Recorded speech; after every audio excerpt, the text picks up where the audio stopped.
વડોદરા જિલ્લાના કરજણ તાલુકાના મોટી કોરલ ગામમાં અષાઢી બીજ નિમિત્તે પરંપરાગત રીતે ભગવાન જગન્નાથ, ભાઈ બળભદ્ર અને બહેન સુભદ્રાજીની રથયાત્રાનું ભવ્ય આયોજન કરવામાં આવ્યું હતું.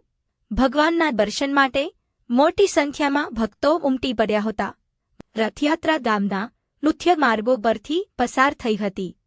રથયાત્રા દરમિયાન ભજન કીર્તન અને જય જગન્નાથના ગૂંજતા નાદ વચ્ચે સમગ્ર ગામનું વાતાવરણ ભક્તિમય બની ગયું હતું. શાંતિપૂર્ણ અને ઉત્સાહભેર સંપન્ન થયેલી આ રથયાત્રામાં ગામના આગેવાનો, યુવાનો, મહિલાઓ અને બાળકો સહિત મોટી સંખ્યામાં ભાવિકોએ ભાગ લઈ ભગવાનના આશીર્વાદ પ્રાપ્ત કર્યા હતા.